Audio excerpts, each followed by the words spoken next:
Je vois... la mort. Oh non, pas ce petit chien. Et puis il a seulement disparu depuis hier soir.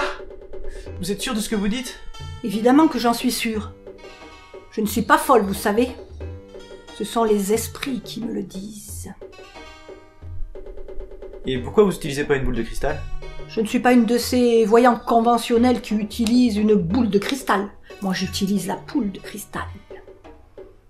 À une lettre près, c'est la même chose, mais la poule de cristal, c'est bien connu, transmet parfaitement les ondes spiritiques.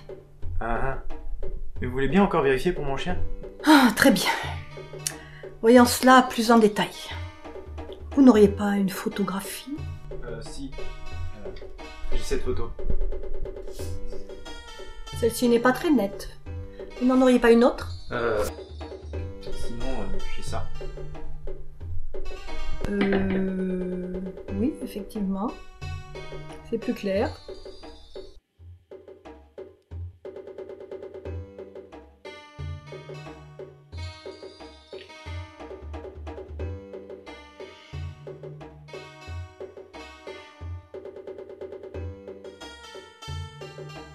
Une fois 3. Facteur 2 multiplié par pi, sans oublier le nombre d'or. La prison, les pleurs, la folie, la souffrance et la mort. Et c'est plutôt positif, ça, ou... Non, Non. il est mort dans la souffrance. Et j'entends son âme pleine de tourments qui appelle depuis l'au-delà. Mais c'est horrible! Vous avez toujours des visions si tristes? Mais oui, évidemment. Les esprits ne vont pas me déranger pour des choses aussi futiles que le bonheur ou l'espoir. C'est évident. Bon bah, merci. Ça vous fera 120 €, monsieur. Ah ouais, quand même.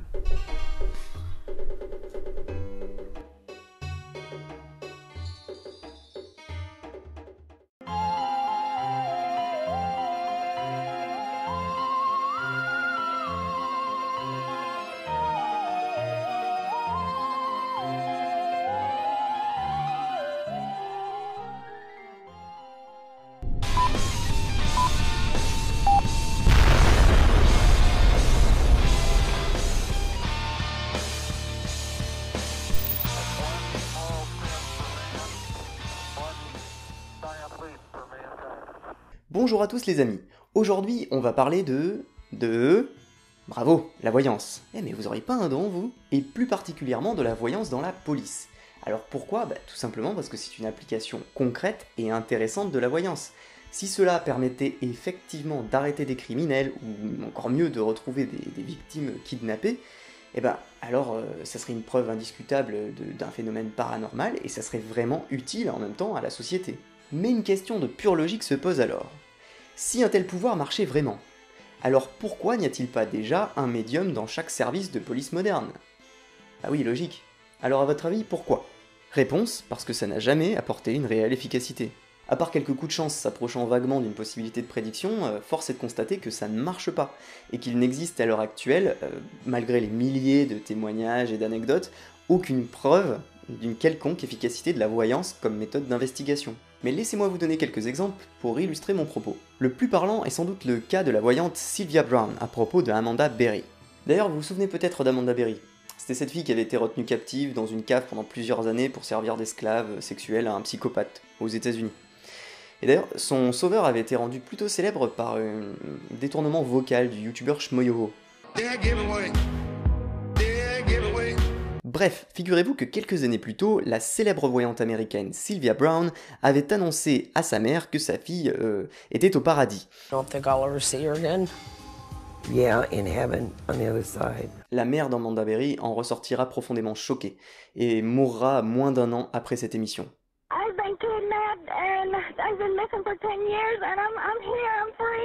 Et ce n'était pas le premier fail de cette voyante, elle avait également annoncé à une autre mère que sa petite fille à elle était en vie. She's not dead, but what bothers me. Now I've never heard of this before, but for some reason she was taken and put into some kind of slavery thing, and taken into Japan. Perdu. 4 years later, the little girl's remains were found near Fort Worth, Texas. An autopsy showed she was killed shortly after vanishing. Et aussi à d'autres parents que leur fils kidnappé était mort. Is he still with us? The guy was dark-skinned, although he wasn't black, he was more Hispanic looking. Real long, dark hair, and strange enough Hispanic, but he had dreadlocks. Perdu. Sean Hornbeck was found last week alive and well. His alleged abductor, Michael Devlin, is not Hispanic and he didn't have dreadlocks at the time of the abduction. Pour la petite histoire, après l'affaire Amanda Berry, un flot de trolls est venu déverser sa rage de s'être fait duper contre la célèbre voyante américaine sur internet, notamment sur son compte Twitter. Mais malheureusement, celle-ci est décédée quelques mois plus tard, et donc ça a coupé court aux critiques de la voyance aux États-Unis et à la médiatisation de ce fake. Mais Sylvia Browne n'est malheureusement pas la seule psychic détective célèbre aux États-Unis, il y a aussi Noreen Renier. L'avantage qu'avait cette dernière, c'est qu'elle avait un admirateur et ami extrêmement proche dans les rangs du FBI, un agent qui l'a toujours soutenu devant les médias, qui a souvent menti pour couvrir ses bourdes, ou même qui a menti pour la couvrir de gloire, en faisant croire qu'elle avait résolu des affaires qui avaient en fait été résolues par d'autres personnes. Sa réputation avait notamment été boostée avec sa soi-disant découverte de l'endroit où s'était crashé un avion, grâce à ses pouvoirs psychiques.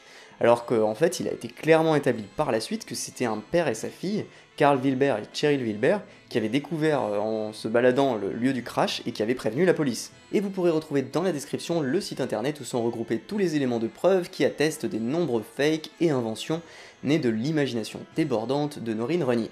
A noter quand même qu'un sceptique américain, John Merrill, a essayé d'agir en 1985 en envoyant des lettres aux différentes autorités locales pour les prévenir de l'escroquerie.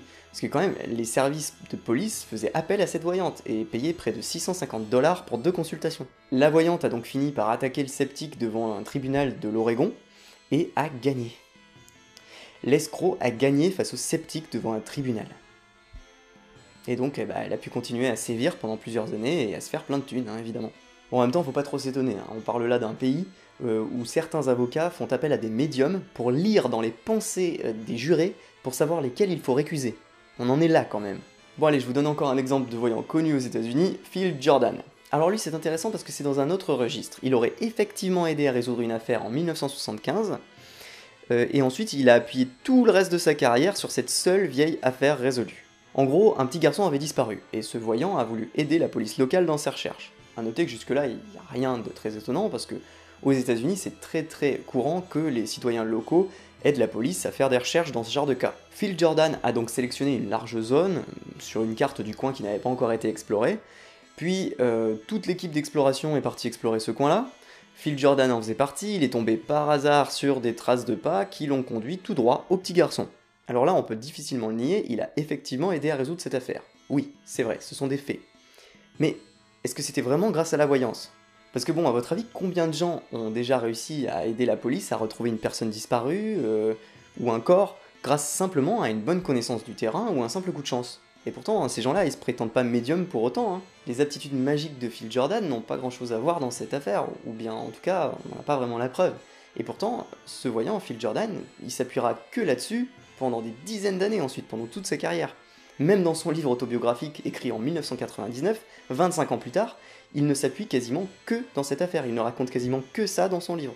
C'est quand même bizarre, non ? Un vrai voyant avec de tels talents devrait pourtant avoir des tas d'autres affaires à raconter, et devrait avoir résolu des tas d'autres choses. Par contre, je vous rassure, ces frais de consultation, eux, sont bien réels et n'en sont pas restés à 1975. Phil Jordan prenait 60 $ pour 20 minutes de consultation, en vrai, par lettre ou au téléphone.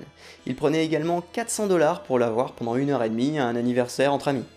Il prenait 450 $ de l'heure pour une conférence ou une opération de levée de fonds, et puis il y a son livre, 18 $. En fait, je pense que les médiums ont un véritable don, vous savez, mais c'est pas celui qu'on pense. Je pense que c'est plutôt un don pour la communication, le jeu d'acteur, le marketing, et pour soutirer de l'argent au gogo en toutes circonstances. Je vous conseille d'ailleurs un livre qui débunk la plupart des voyants américains connus, Psychic Slough, écrit par un sceptique américain qui a étudié le paranormal avec la méthode scientifique pendant plus de 40 ans, Joe Nickell. Et ce n'est pas tout pour les exemples, Carla Baron, par exemple, autoproclamée psychic détective qui aurait aidé la police dans 50 affaires différentes, a été totalement démontée aussi dans un blog américain. qui mettait en évidence qu'en fait toutes les affaires en question avaient été résolues par d'autres moyens, et pas du tout grâce à elle.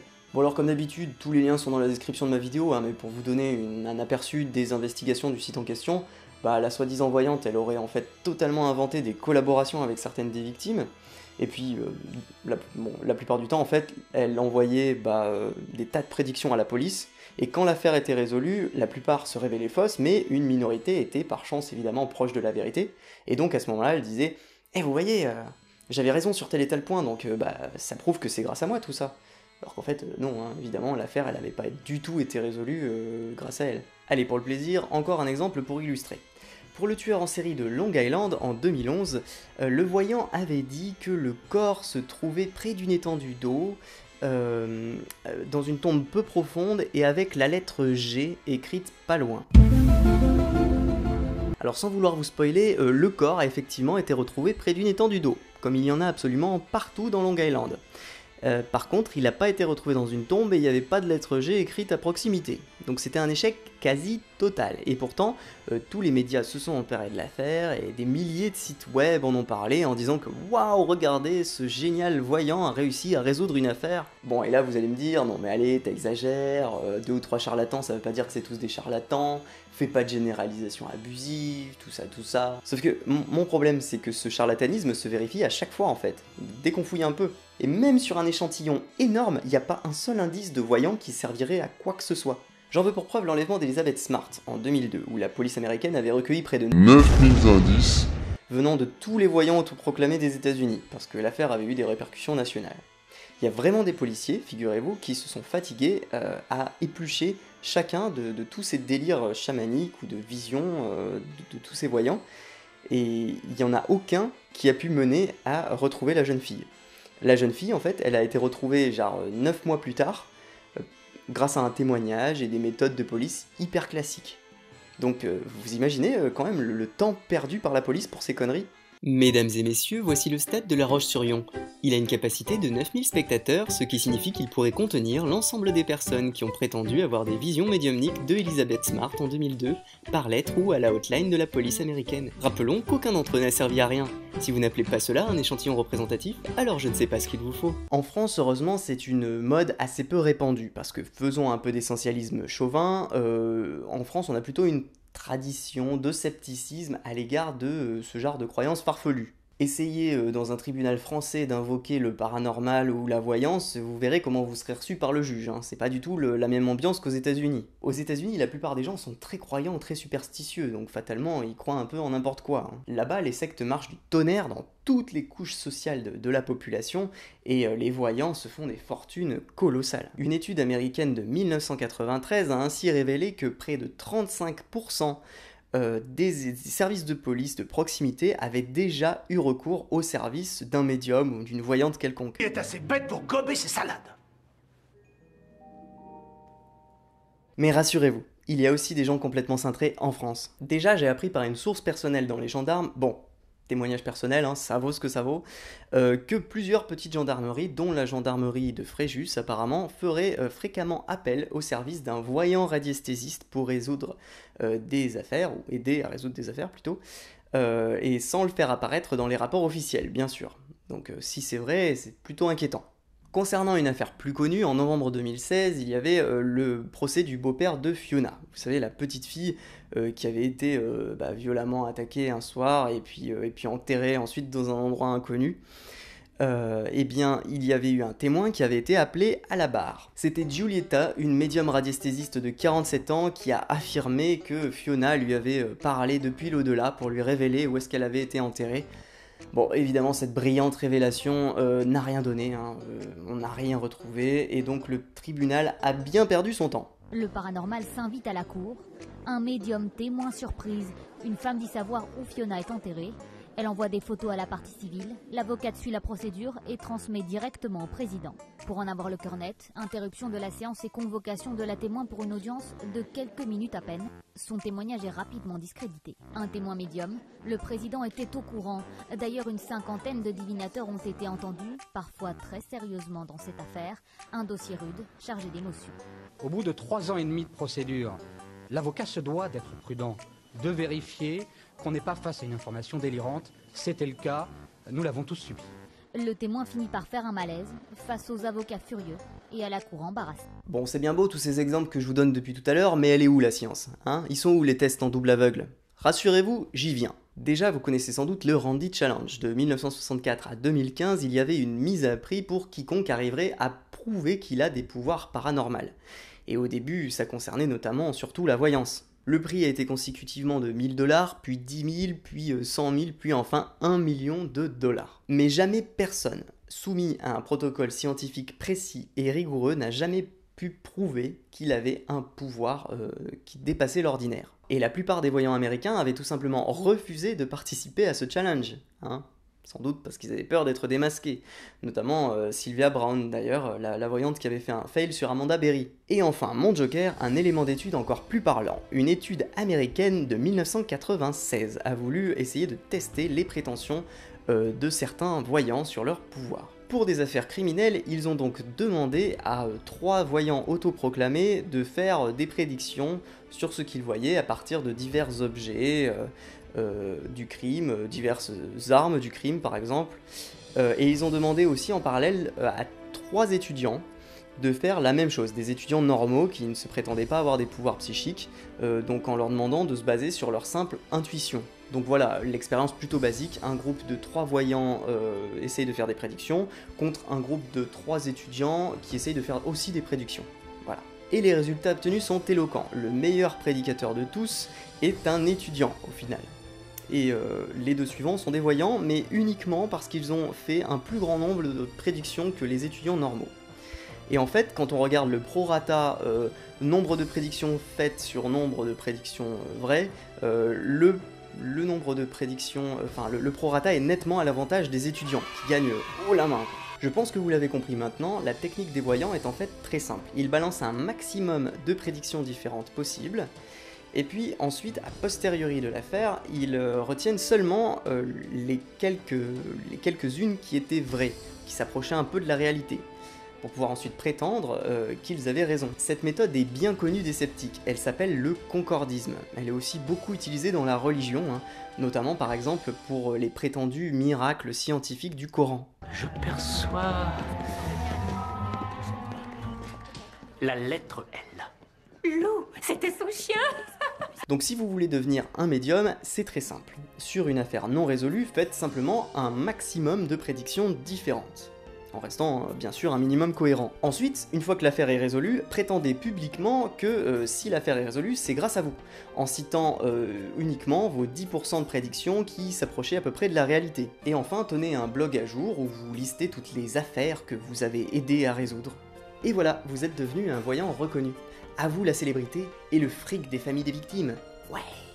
Voilà, je pense que maintenant, après tout ça, vous comprenez pourquoi on ne voit pas de voyants qui se baladent avec un pendule à la main pour aider tous les services de police. C'est parce que, tout simplement, ça ne marche pas, ça n'a jamais rien apporté. Ça fait juste perdre du temps aux policiers. Je suis médium, voilà. Sortez-le-moi d'ici. Bon voilà, laissez vos commentaires pour dire ce que vous en pensez, et puis à bientôt pour un nouvel épisode du Débunker. Tu vas me manquer, Floppy. Kevin, tu peux venir avec moi 5 minutes? Écoute, Zebouk, là je suis pas d'humeur. Tu pourrais te foutre de ma gueule autant que tu veux. Et je m'en fous. Je suis désolé Kevin, que quelque chose ne va pas? Il est mort. Qui c'est qui est mort? Floppy, mon petit chien, il est mort. Hein? Attends, d'où tu sors une chose pareille? Il peut pas être mort, Kevin. Ne remue pas le couteau dans la plaie, des boucs. J'en ai eu la confirmation ce matin. Par une voyante très connue. Elle a même aidé le FBI à 42 reprises. Tu sais, Fox Mulder et Dan Escobar. Oui, j'en doute pas, Kevin. Mais là, elle peut pas avoir raison à propos de ton chien. Et pourquoi ça, hein? Tu veux encore te la ramener avec ta science? Je t'ai dit que la science ne pouvait pas tout expliquer. Écoute, oui, je vais la ramener avec ma science. Parce que figure-toi que ton putain de cabot, il est en ce moment même dans ma cuisine, en train de bouffer toute ma réserve de biscuits et les 2 saucissons que j'avais achetés pour le mariage de ma sœur. Kevin, pour l'amour de la licorne rose invisible, je t'ai déjà dit 100 fois de pas faire confiance à ces charlatans. Je comprends pas. T'es sûr que c'est vraiment mon chien? Oui, j'en suis sûr. Tu sais, c'est impossible de le rater, ton chien, surtout avec le joli petit veston que tu lui as acheté. Tu sais, celui où c'est écrit Association des chiens pour la vérité sur le 11 septembre? Ouais, je l'aime bien celui-là. Mais t'as une sœur? Tu me l'as jamais présentée? Eh bien. Écoute, va récupérer ton chien, Kevin. Floppy!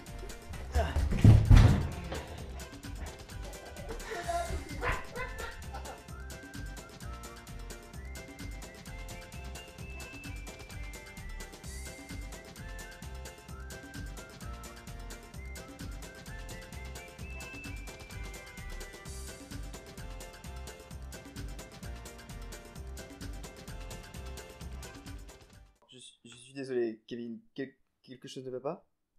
Je suis chié dessus. D'accord. Mais elle peut pas avoir raison à propos de ton chien. Non, mais... pourquoi ça? Parce que moi, non. La science ne peut pas tout expliquer. La science ne peut pas tout expliquer. La science ne peut pas tout expliquer des boucs. Non, ça peut pas tout expliquer. Non, c'est pas possible. Bon, allez. Kevin, tu peux venir avec moi 5 minutes? Je pense que 2 suffiront. Allez, concentre-toi. Oui, bah... On n'est pas loin de la vérité. Difficile, on n'est pas loin de la Je vérité. sais ce que je dis parce que je suis un chercheur de vérité. En termes de vérité, il s'y connaît plutôt bien quand même. Même si elle est toute en face. Même s'il manque encore de preuves.